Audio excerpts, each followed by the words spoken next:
is how has the rise of third-party booking systems and the rise of private residencies like Airbnb and Verbos, how has that really kind of affected the hospitality industry, or does it affect what you all do and the technology that you deploy to what 200 plus locations? Yeah, it definitely does. But I think I'm going to answer your question, but I think also, to be fair, all kinds of technology used in any company affects what we do, because what it does is it changes mindset of people and what they're used to. So I mean, even like they're actually been really good with digitalizing how we do our taxes in Norway. And that also rises my expectations to what will meet me in a booking site, another place, because you think, well, they can do it, why can't you? Yeah, third-party bookings, it was definitely a shock for the industry when they came, because the hotels hadn't really thought about that, themselves across the large mass hotels of the world. But I think they're great. We're partners. We're definitely also competitors, but we're partners, and they make sure that you're on your toes, because you have to keep up.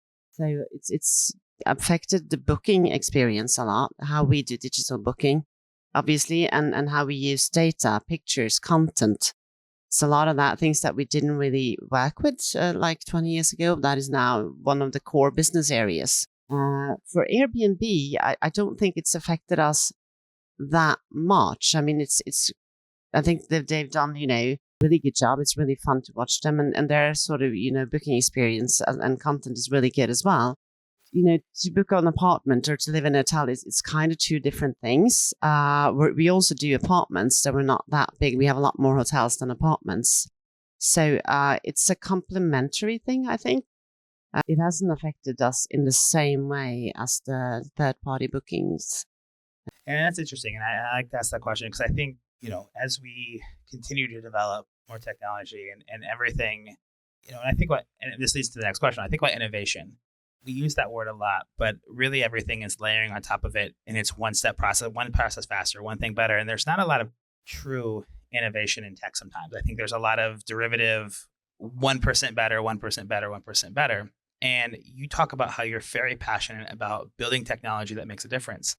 What does that mean to you? And what is Strawberry doing to really build technology to make a difference across your 200 plus hotels and customer experience and also the internal experience here? Right.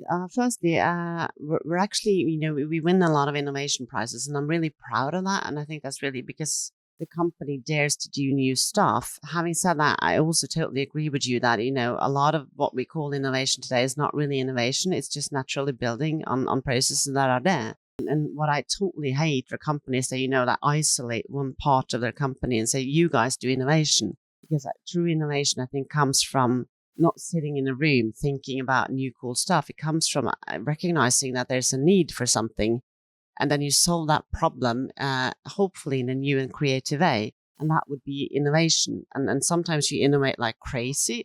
Most of the time we don't, but it's still improvement and it's good.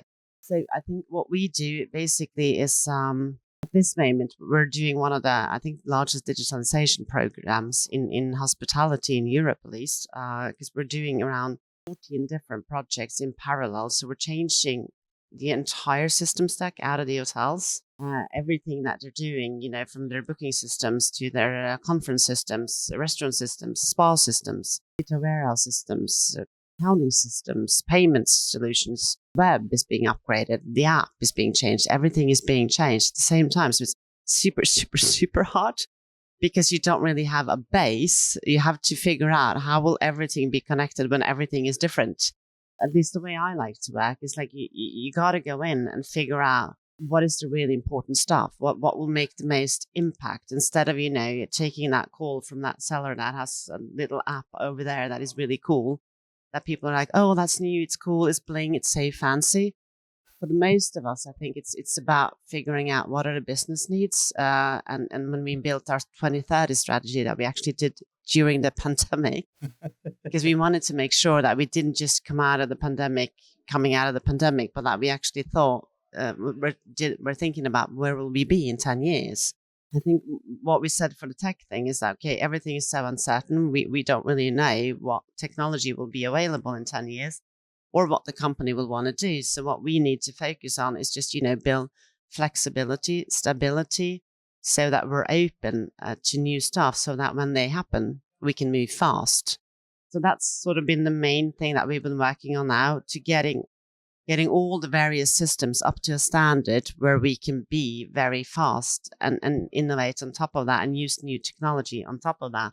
Do a lot of the AI stuff that is actually going to get us more efficient or enhance the customer experience by understanding them better, and automating things that are, I like to say that we should automate everything that is boring. You don't want to automate what people are to each other. You want to automate the boring stuff, the manual stuff, the repetitive stuff. We're not an old company. I mean, we haven't even been around 35 years, but you still have all that legacy. You have all those, and it's not only in the systems, it's very much in the processes, the mindset, how you think. But the real shift lies in, finding a pace and the right set of technology that people can move along with. And we have 18,000 employees at the moment, and we're thinking that we're going to have another 200 hotels by 2030. So making the digital shift, making use of technology in a way that doesn't drown your people in new processes and change every day. I think that is the hard part. I think that's the fine line, right? Is you gotta test and fail a little bit, right? You gotta find things that don't work for you, what technologies do and don't. I think that's a really tricky thing, because I think in today's day and age, with a lot of digital native companies, as you mentioned, there's an inherent need to be perfect out the gate. Yeah, definitely. I think that's something new in our, like when you look at millennials and Gen Z, and because there's so much data at our fingertips, because all the tools that we have, and being able to pick up our mobile and Google anything, YouTube anything, and solve a problem, if we don't get it right on the first try, that's scary for us if we fail. And I think that in order to experience joy, you have to go through loss. In order to experience success, you have to fail. And I think those are things that sometimes we forget, especially in this world of technology and digitalization. That's really important for us to remember. And I love that. Sounds like Strawberry is not afraid to fail. Like that's kind of your, black belt in crisis management. It's okay if we fail, but we grow.